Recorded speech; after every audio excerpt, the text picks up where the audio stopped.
स्वागत है आपका आपके अपने YouTube चैनल एग्जाम पॉइंट पर।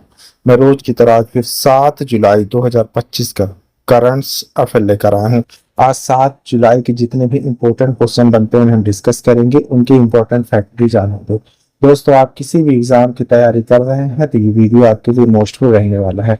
इस वीडियो के लास्ट में हमने आपके लिए एक क्वेश्चन रखा है जिसका आंसर आप लोग को कमेंट्स बॉक्स में देना है। आइए शुरू करते हैं। पहले नंबर का क्वेश्चन देखते हैं।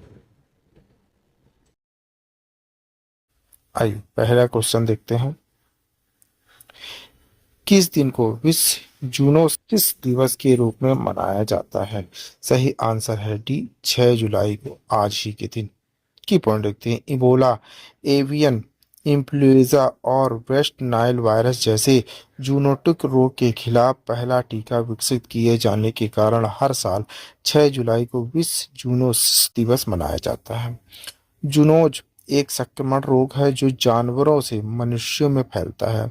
एक जूनोटिक बीमारी के खिलाफ पहला टीकाकरण 6 जुलाई 1885 को फ्रांसीसी जीव विज्ञानी लुई पास्चर द्वारा सफलतापूर्वक विकसित किया गया था। आइए दूसरे नंबर का क्वेश्चन देख लेते हैं। भारत का पहला acquired disease free compartment EDFC कहाँ स्थित है? सही आंसर है ए, मेरठ में। मेरठ कहाँ? उत्तर प्रदेश में। और उत्तर प्रदेश के सीएम कौन है? योगी आदित्यनाथ जी। और राज्यपाल है आनंदीबेन पटेल जी, याद रखिएगा। की पॉइंट देखते हैं। भारत का पहला acquired disease free compartment EDFC crane और कॉलेज मेरठ छावनी उत्तर प्रदेश में स्थापित किया गया है। इसे आधिकारिक तौर पर विश्व पशु स्वास्थ्य संगठन WOAH द्वारा मान्यता प्राप्त हुई है। EDFC वैश्विक जैव सुरक्षा मानकों को पूरा करके भारतीय खेल घोड़ों को अंतर्राष्ट्रीय स्तर पर प्रतिस्पर्धा करने में सक्षम बनाता है। इसे पशुपालन विभाग, रक्षा मंत्रालय, भारतीय घुड़सवारी महासंघ EFI और उत्तर प्रदेश सरकार द्वारा विकसित किया गया। आइए आगे बढ़ते हैं। तीसरे नंबर का क्वेश्चन तीसरा क्वेश्चन देखते हैं। वैश्विक जीवन योग्यता सूचकांक में किस शहर को सबसे अधिक रहने योग्य शहर के रूप में स्थान दिया गया है? सही आंसर है डी, कोपेनहेगन को। की पॉइंट देखते। इकोनॉमिस्ट इंटेलिजेंस यूनियन EIU ने वैश्विक जीवन योग्यता सूचकांक 2025 जारी किया जिसमें 173 शहरों को स्थान दिया गया। सूचकांक 5 श्रेणियों में 30 संकेतकों पर शहरों का मूल्यांकन करता है। शहरों को एक सबसे खराब में 100 सबसे अच्छा तक स्कोर दिया जाता है। कोपेनहेगन डेनमार्क 2025 में सबसे रहने योग्य शहर, स्कोर 98/100 है। आइए आगे बढ़ते हैं। चौथे नंबर का क्वेश्चन देखते हैं। चौथा देख लेते हैं। भारत में ADB के नेतृत्व वाले स्वच्छ ऊर्जा कार्यक्रम के लिए ग्रीन क्लाइमेट फंड GCF ने कितनी धनराशि स्वीकृत की है? सही आंसर है बी, $200 मिलियन। की point. Green climate fund GCF ने भारत में ADB के नेतृत्व वाले कार्यक्रम के लिए 200 मिलियन स्वीकृत किए हैं।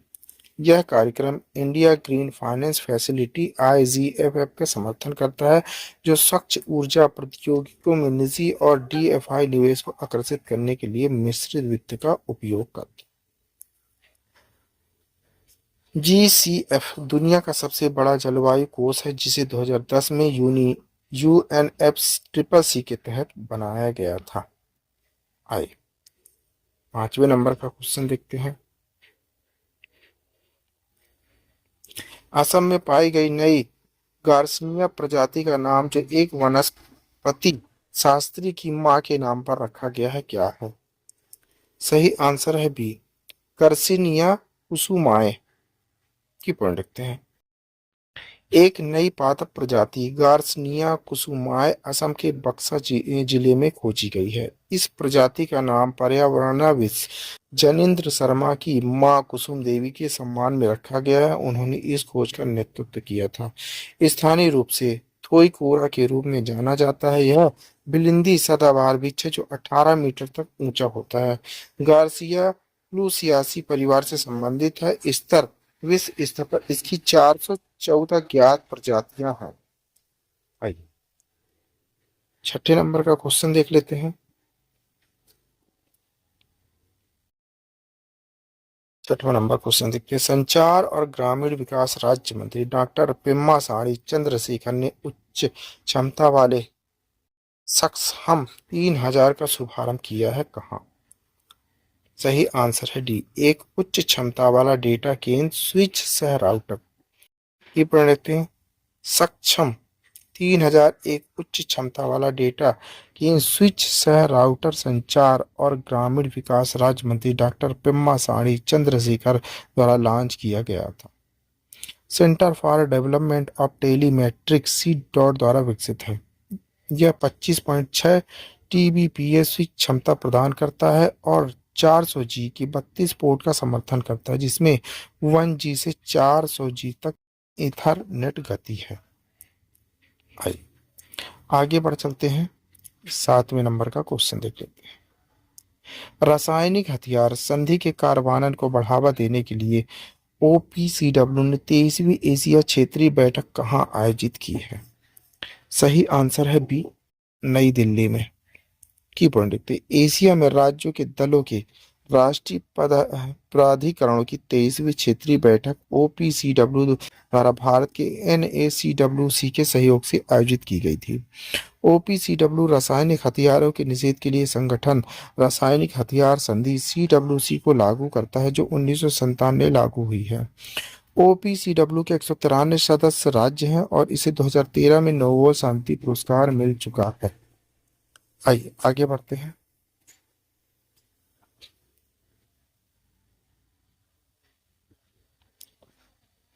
आइए 8वें नंबर का क्वेश्चन देखते हैं। किस कंपनी ने भारत के पहले बैगलेस चाय इनोवेशन के लिए पेटेंट हासिल किया है? सही आंसर है बी, बूला टी। की प्रवृत्ति बूला टी एक असम आधारित कंपनी को 20 साल का भारतीय पेटेंट बैगलेस चाय इनोवेशन के लिए मिला है। प्रदान किया गया पेटेंट संख्या 567895 का शीर्षक है compress to whole leaf tea tips and methods thereof है। इस उत्पादन में संपीड़ित पूरी चाय की पत्तियां का उपयोग किया जाता है। एंटीगोली दाती पाट एक कली और 2 पत्तियां एक प्राकृतिक डेयरी से बधी हुई है पारंपरिक चाय बैग को समाप्त करती है। यह बैगलेस डिजाइन माइक्रो स्टेप्स से बचाता है जो पारंपरिक चाय बैग में आमतौर पर पाए जाते हैं, जिससे यह पर्यावरण के अनुकूल और टिकाऊ बनाता है। आइए 9वें नंबर का क्वेश्चन देख लेते हैं। टाटा ट्रस्ट की सहायता से भारत का पहला ट्रांसजेंडर क्लिनिक में कहाँ शुरू किया गया है? सही आंसर है ए, हैदराबाद में। की पॉइंट रखते हैं। भारत का पहला ट्रांसजेंडर क्लिनिक मित्र क्लिनिक अब सबरंग को हैदराबाद में फिर से खोला गया है टाटा ट्रस्ट के समर्थन से। मूल रूप से 2021 में शुरू किया गया यह भारत में पहला ऐसा क्लिनिक जो पूरी तरह से ट्रांसजेंडर व्यक्तियों द्वारा संचालित और स्टाफ किया जाता है। क्लिनिक ट्रांसजेंडर समुदाय के लिए समावेशी, सम्मानजनक और समुदाय नेतृत्व वाली स्वास्थ्य सेवा प्रदान करता है। आइए आगे बढ़ते हैं। 10वें नंबर का क्वेश्चन देखते हैं। रासायनिक उद्योग वैश्विक मूल्य श्रृंखलाओं में भारत की भागीदारी को सशक्त बनाना लॉन्च किया गया है।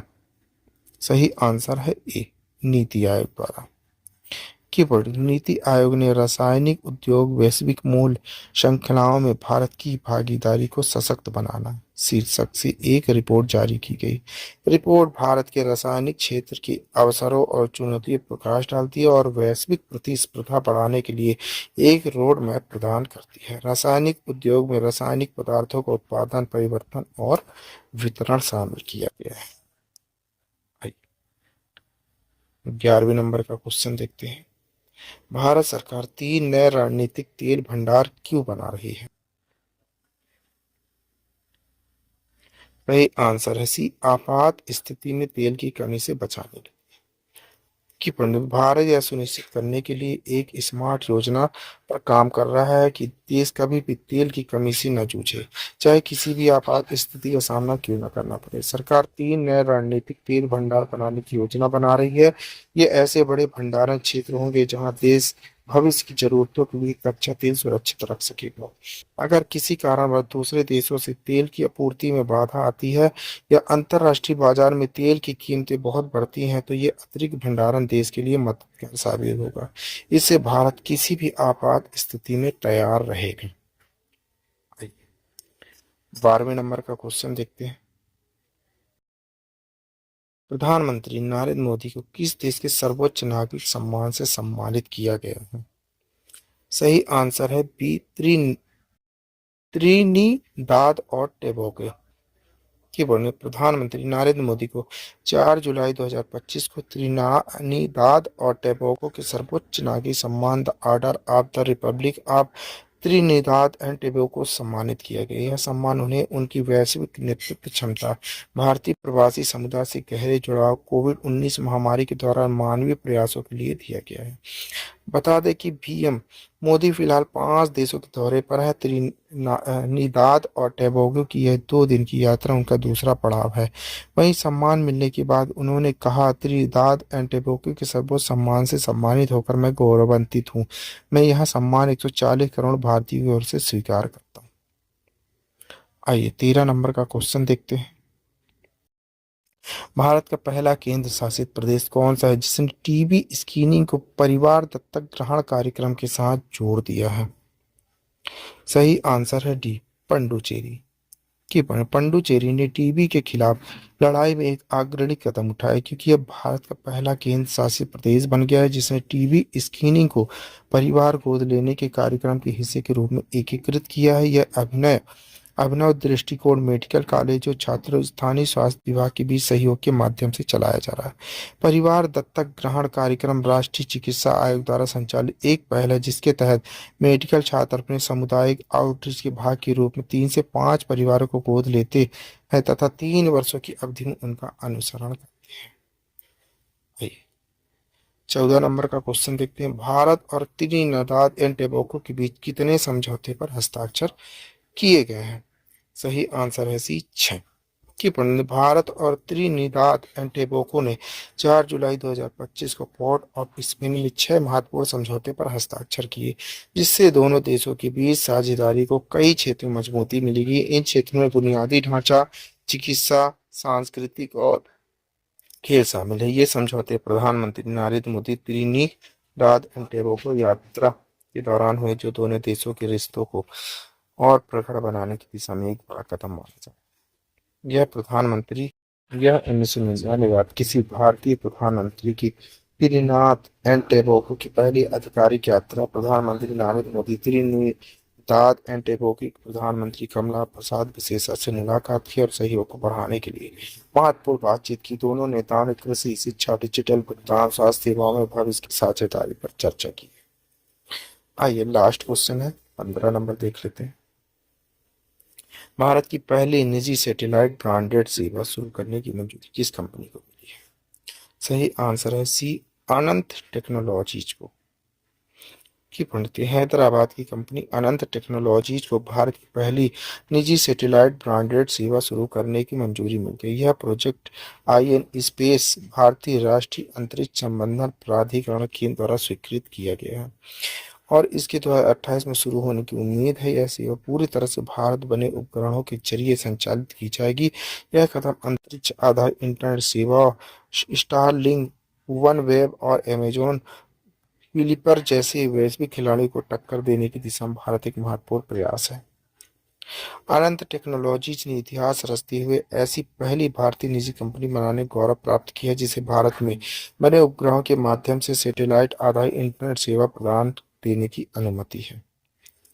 आइए आपके लिए क्वेश्चन है, इसी क्वेश्चन का आंसर आप लोगों को कमेंट्स बॉक्स में देना है। क्वेश्चन देख लेते हैं। WHO के 3x35 पहल का मुख्य लक्ष्य क्या है? वैश्विक स्तर पर तंबाकू उत्पादन को समाप्त करना, स्कूलों में मीठे पेय पर प्रतिबंध लगाना, 2035 तक तंबाकू, शराब, मीठे पेय, स्वास्थ्य करों में 50% की वृद्धि करना, वैश्विक स्तर पर खेल फिटनेस को बढ़ावा देना। दोस्तों इस क्वेश्चन का आंसर आप लोग को कमेंट्स बॉक्स में देना है।